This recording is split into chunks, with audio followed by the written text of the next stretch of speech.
안녕하세요. 솔쿠키입니다. 오랜만에 여러분께 제 목소리로 인사드립니다.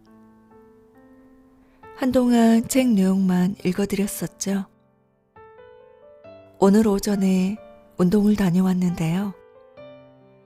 정말 청명한 푸른 하늘에 색색깔 예쁜 자연 속에서 행복을 만끽하고 왔습니다. 이것이 진정한 행복이 아닐까라는 생각에 미소가 절로 지어졌고 모든 것들에 감사함을 느꼈던 소중한 시간이었습니다. 행복은 대단한 것에 있지 않는 거겠죠?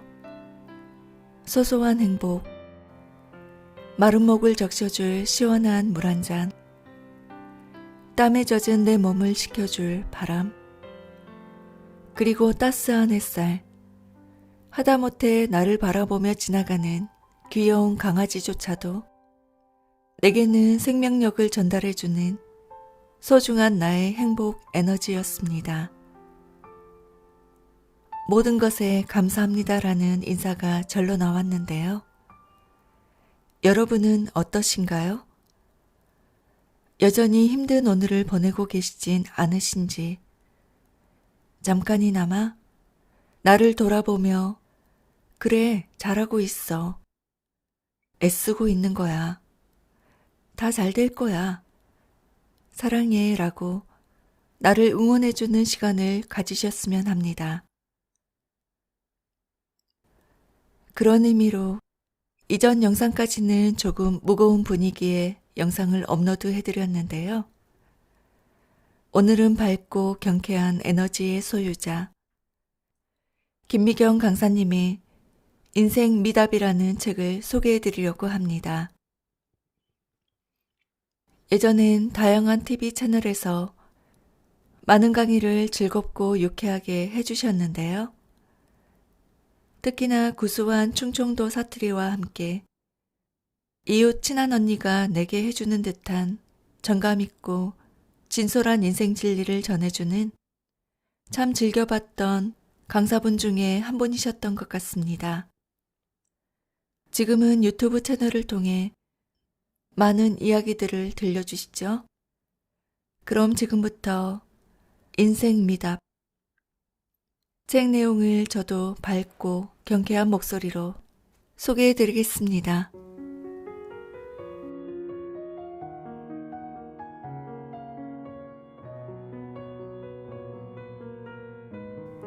있잖아요. 우리는 매일 살면서 여러 가지 문제와 사건을 접하죠. 그런데 이런 문제들을 생각하고 해석하고 나 스스로를 가르치면서 살아가는 거 정말 쉽지 않은 것 같아요.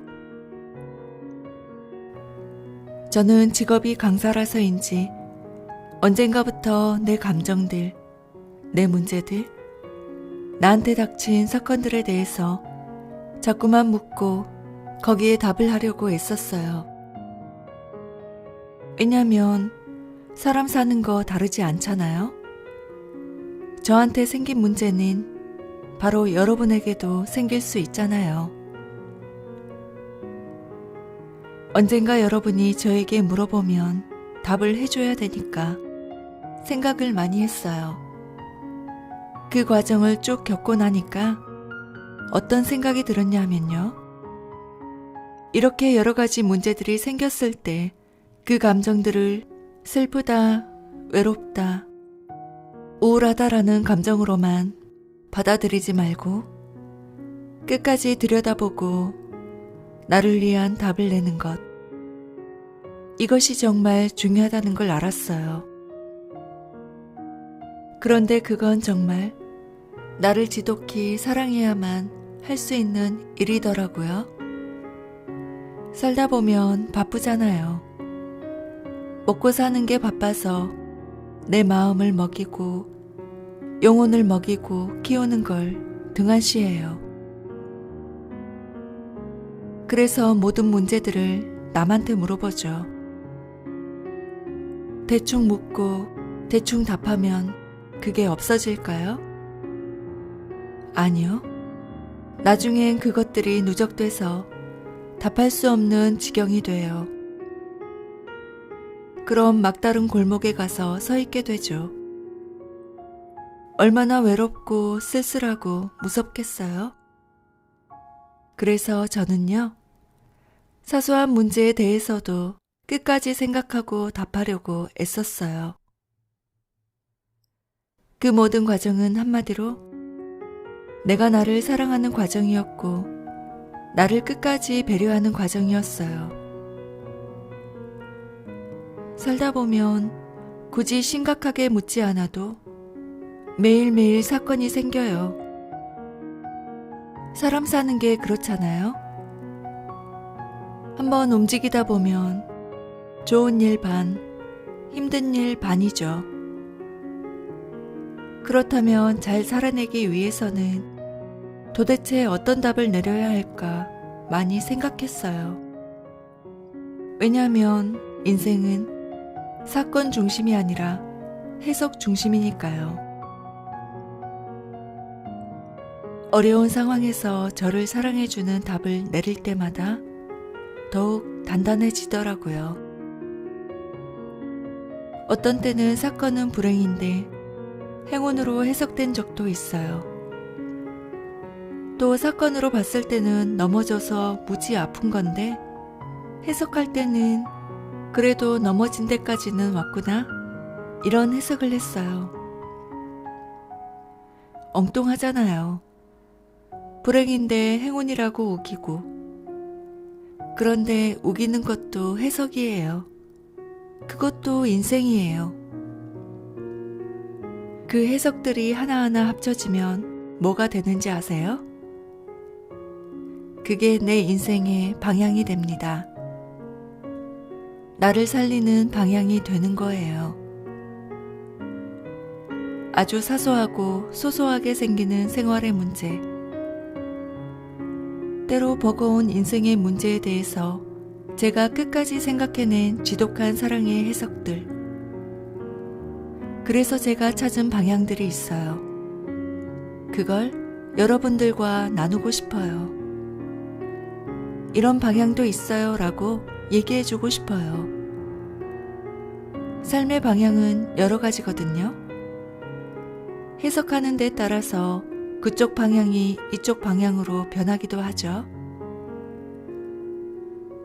그러고 나면 인생을 보는 시각, 인생 자체가 완전히 달라지거든요.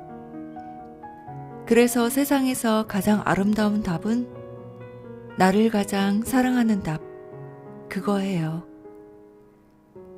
나 스스로를 지독히도 끝까지 사랑하는 답, 그것이 바로 인생 미답입니다. 있잖아요. 살다 보면 굉장히 외롭고 쓸쓸해지고 또 비참해지고 이럴 때가 있죠. 제 경우는 상대에게 많은 기대를 했을 때 그런 느낌이 오더라고요. 아이에게 기대를 했는데 내 기대만큼 커주지 못하는 애들, 또 남편에게 많은 기대를 하고 그야말로 기대고 살았는데 어떤 보상도 오지 않을 때 허탈감들, 이런 것 때문에 속상할 때가 되게 많았어요. 그럴 때마다, 사는 게 힘들 때마다, 주변이 풀리지 않을 때마다 제 가슴에 비석처럼 마음에 새긴 글이 하나 있답니다. 혼자서 중얼중얼 했던 말이 있어요. 이 세상에서 가장 쓸만한 건 바로 나야. 다른 사람이 아니라고. 이 세상에서 가장 쓸만한 건 애들도 남편도 아니라고. 그들은 그들의 쓸만함을 스스로 증명해야 하고 나는 나의 쓸만함을 내 스스로 증명해야 해. 과연 나는 쓸만한 나를 쓸만하게 만들면서 살고 있나? 아니, 아니면 쓸만한 나를 제대로 써보지도 않고 남을 써보려고 하면서 나의 모든 것을 채우라고 요구만 하며 살고 있는 건 아닌가? 이런 반성을 많이 했죠. 이 세상에서 가장 쓸만한 건 나야 라고 생각했을 때 가끔 외롭고 고독하고 이걸 다 내가 해야 한다고? 그런 생각이 들 때도 있어요. 그렇지만 쓸만한 나를 만들어 나가면서 계속 노력하다 보면 정말로 내가 쓸모 있는 사람, 정말 괜찮은 사람이 되어 있더라고요. 만약 요즘 살다가 갑자기 주변이 나에게 도움이 너무 안 되는 것 같아서 내 기대만큼 움직여주지 않는 사람에 대해서 잘 풀리지 않는 인생에 대해서 원망하고 속이 상해서 쓸만한 나를 잠시 잃었던 적은 없나요?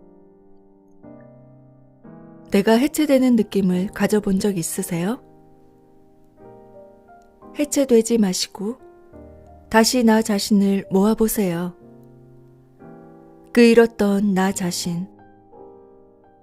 해체된 나 자신을 모을 때 쓰는 최후의 주문 하나를 알려드릴게요. 아침마다 일어나서 혼자서 내 가슴에 얘기해 보는 거예요. 나야 나. 이 세상에서 가장 쓸만한 사람은 바로 나야. 있잖아요. 살면서 불행이라든지 아픔이라든지 다 겪어봤죠?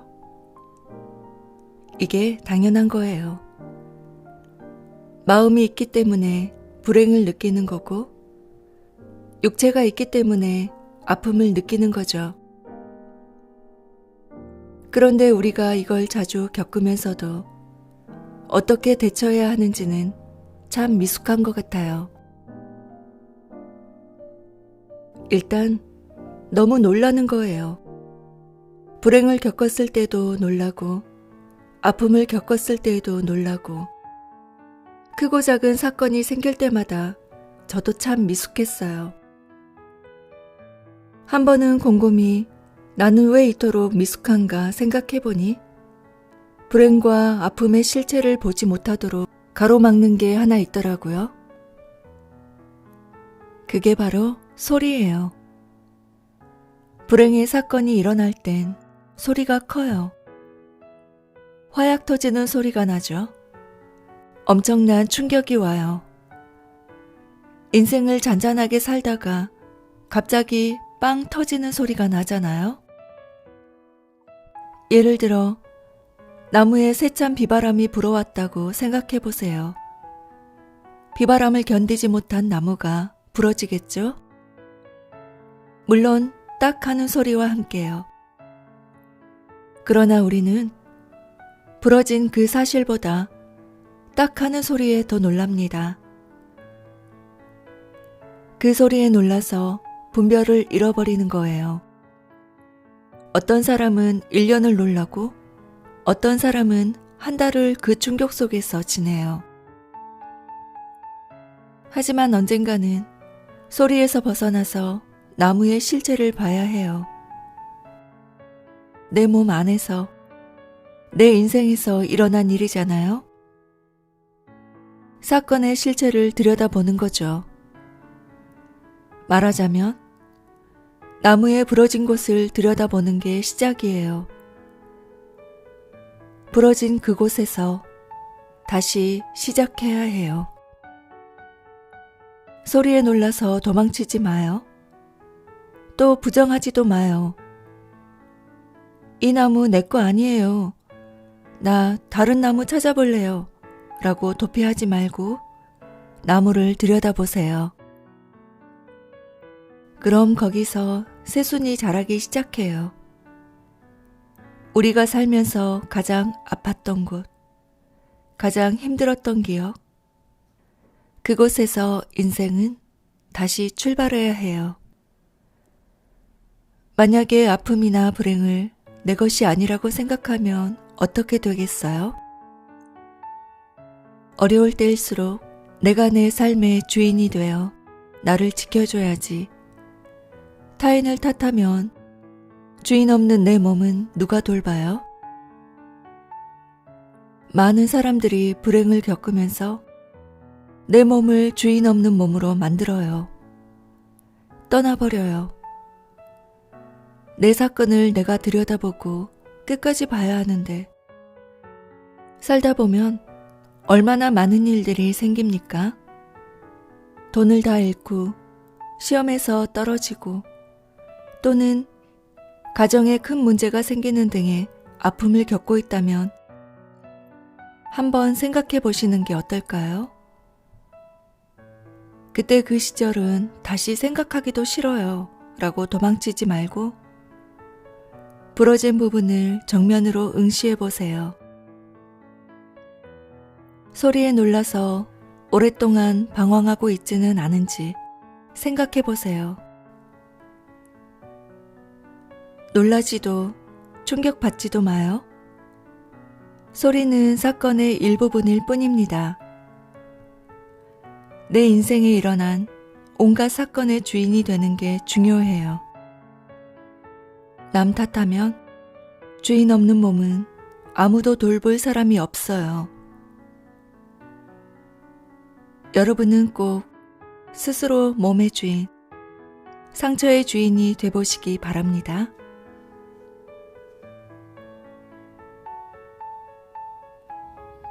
있잖아요. 지금은 밖에서 녹음하고 있어요. 어디냐면 담양이거든요. 전라도 담양 아세요? 담양의 아주 예쁜 펜션에서 이야기하고 있어요. 여기서 사는 것도 참 좋겠다는 생각을 언뜻 해보는데 사람이 갑자기 생활을 바꾸는 게 쉽지 않죠? 바꾸려고 한다고 바꿔지나요? 바꿀 수밖에 없는 운명이 다가왔을 때 그것을 받아들이고 흐름을 타는 거죠. 운명이 기회가 된다. 이런 생각 해보셨어요? 오늘 여기 펜션 주인분과 아침에 차를 마시면서 잠깐 이야기를 했어요. 어떻게 시작했냐 그랬더니 정말 하고 싶어서 했다기보다는 직장 다니던 남편이 갑자기 건강이 너무 안 좋아져서 다닐 수 없게 됐고 또 자신도 너무 아파서 결단을 내리게 됐다고 합니다. 공기 좋은 곳에 와서 천천히 일하면서 살기로요. 가장 걸렸던 건 어린 아이들 아니었겠어요? 사실 이곳의 환경이 우리가 흔히 이야기하는 학원도 많고 그런 교육 환경은 전혀 아니죠. 잠깐 밖에 나갔다가 귀엽고 통통한 이 집 막내 아들을 만났어요. 너 어디 다니니? 저기 용면 초등학교요. 아, 그래? 몇 명이야? 학생이. 너희 반에? 저 포함해서요? 귀엽게도 이렇게 묻대요. 그럼 너 포함해야지. 네, 저 포함해서 6명이에요. 반 아이들이 단 6명이래요. 뭐하고 노냐고 했더니 수업 끝나고 잔디밭에서 신나게 뒹굴고 논다 그러더라고요. 정말 살다 보면 내 뜻대로 되지 않은 게 있죠. 내 뜻대로 도시에서 집도 사고 애들 교육도 시키고 그렇게 살고 싶지만 운명처럼 다가온 그것은 내 인생을 가로막으려 한 것이 아니라 어쩌면 내 인생을 다른 방향으로 돌려보라는 신호가 아니었을까요? 그 신호를 불행으로 받아들이지 않고 또 하나의 기회로 여긴다면 여기에서 사는 가족들처럼 새로운 세상이 열리는 것 같습니다. 내 인생의 배치도가 바뀔 때는 어떤 신호가 옵니다. 그것은 대부분 행운으로 온다기보다 급격한 변화로 와서 나를 놀라게 하죠. 대개는 우릴 당황하게 하는 급격한 적신호일 경우가 많습니다. 적신호가 켜지는 순간 잠시 멈추겠지만 결국 방향을 돌려 다른 곳으로 가게 되고 그곳에도 삶이 존재하기 마련이죠. 어려운 운명의 사건에 직면했을 때 놀라거나 좌절하지 말고 아, 이건 내게 지금까지와는 다른 삶을 살라는 신호가 아닐까? 이렇게 생각해보면 어떨까요? 있잖아요. 요새 제가 일본어를 배우고 있거든요. 학원에 나갑니다. 기특하게도 별로 안 빠졌어요. 학원 선생님이 안 바쁘냐고, 어떻게 오시냐고 물어보시더라고요. 사실 바쁜 것보다 바쁜데 치여서 시간이 나더라도 가지 못하는 일이 많았는데요. 요번에는 한번 잘 다녀보려고 마음을 먹었어요. 혼자 배우는 것보다 학원 가서 배우면 비용도 절약이 되잖아요. 그래서 요즘에 학원에 나가서 일어를 배우고 있는데 아플싸. 반을 잘못 들어간 거죠. 저는 왕 초보였거든요. 가나다라 같은 일본어 기초, 카키 쿠케코부터 시작한 초보인데 문법을 하는 반에 들어갔단 말이에요. 그러니까 문장 같은 걸 읽을 때 남들은 막 읽어요.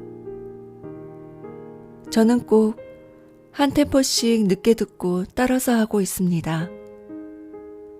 근데 실력이 다들 다르더라고요.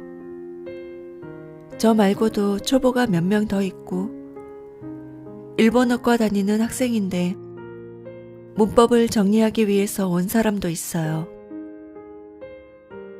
실력 차이가 정말 많이 나는 거죠. 초보인 사람들은 스트레스를 좀 받아요. 왜냐하면 남들 막 읽을 때 못 따라 읽으니까. 근데 저는 전혀 스트레스 받지 않고 틀렸는데 크게 읽어요. 그래서 사람들이 막 웃어요. 저는 그런 제가 좋아요. 초보인 제가 너무 귀엽지 않나요? 틀렸는데 크게 읽고 또 남들은 다 이해하는 건데 저는 모른다고 질문하면서 뒷북칠 때도 있고 그런데 어린 친구들은 굉장히 스트레스를 받는 것 같아요. 그 실력 차에 대해서. 사실은 시간 차이죠. 그들이 먼저 그 공부를 시작했고 나는 늦게 시작했다는 차이지 그게 실력 차이가 아니거든요. 스트레스를 받을 이유가 전혀 없는 거죠. 아, 저 사람은 이 공부에 관한 하는 나와 다른 시간, 나보다 앞선 시간을 타고 있구나. 나는 뒤에서 시간을 타며 가고 있구나. 그러니 지금 누가 더 잘하는지 그거 비교할 것도 상관할 필요도 없는 거 아니에요? 왜냐면 그는 목표에 따른 그의 시간을 타고 나는 내 목표에 따른 내 시간을 타면 되는 건데 서로 다른 시간을 한 군데 모아놨을 때 우리는 그걸 자꾸만 실력차라고 착각을 합니다. 그래서 스트레스 받고 비교하고 사실은 전혀 경쟁 상대가 아니죠. 각각의 인생에서 각각 필요한 시간대에 들어와서 만난 사람이니까 경쟁자가 아님에도 불구하고 그것 때문에 속상해하고 속상해하려고 공부하는 거 아니잖아요. 나에게 무언가 주려고 공부하는 거잖아요. 그래서 제가 스트레스 받는 친구 불러서 얘기했어요. 다른 시간 사는 거야. 그러니까 남의 시간 흘끔거리지 말고 내 시간 봐야 해. 내 시간이 너무 귀여운 시간 아니니? 이렇게 초보처럼 어리버리하고 틀리는 이 시간은 6개월 지나면 다신 안 돌아와. 충분히 틀리고, 충분히 엉뚱한 질문하고, 충분히 즐겨. 귀여운 시간이야, 지금. 그렇게 얘기했거든요. 젊은 친구들은 아직 그 말을 잘 이해하지 못하는 것 같아요. 서로 다른 시간을 살고 있는 사람들이 같은 장소에서 만났을 때의 느낌. 우리는 이제 알죠? 근데 젊은 친구들은 그걸 자꾸 실력 차이라고 비교하고 괴로워하거든요. 괴로워하지 맙시다. 절대 실력 차이가 아니고 그냥 시간 차이일 뿐이니까요.